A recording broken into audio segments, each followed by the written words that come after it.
Stephen just smiled. He would not engage with the man's ill temper. He was too emotional for a lecture on navigation.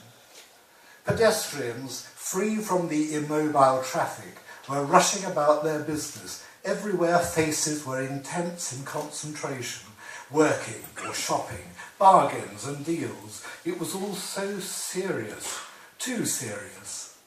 When he died, he thought, he would have a horse-drawn hearse and make sure that it came this way during rush hour, to remind people of the real reason for the hurry.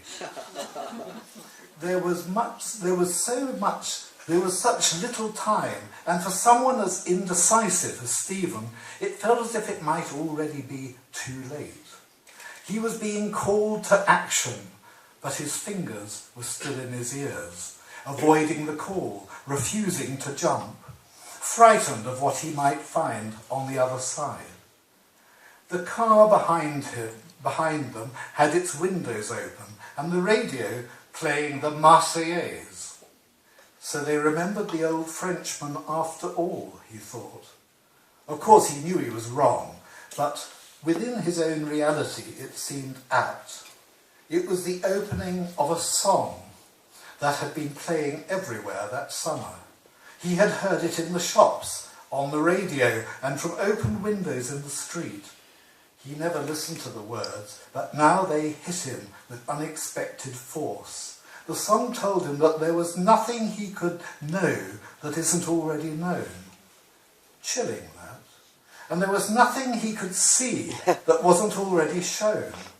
Ah, yes, just as the old man said, Stephen needed to look for what he wanted to do with his life.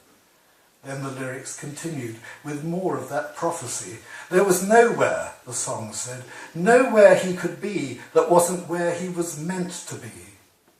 The record, he had never heard of the Beatles, struck him electrically, as if it was being sung directly to him as a warning.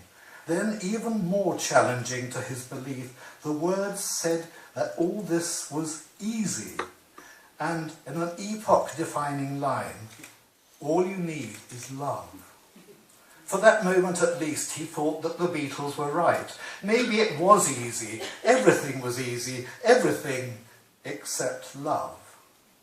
The taxi driver was having nothing to do with love that morning, as a group of chanting but very Caucasian-looking Buddhists with shaven heads and saffron robes wound through the traffic offering flowers to the drivers.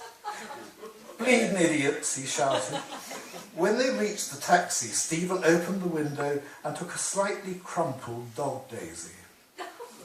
"Love means peace," said the smiling young monk in a gentle home counties accent. "Thank you," said Stephen, putting the flower in his buttonhole. As he fixed it, he noticed that his hands were shaking. "A spell in the army would do them a power of good," volunteered the driver, but Stephen ignored him. When he finally arrived at the cemetery, the ceremony was over, and the small group of mourners were dispersing with that matter-of-fact air that accompanies the funerals of the very old.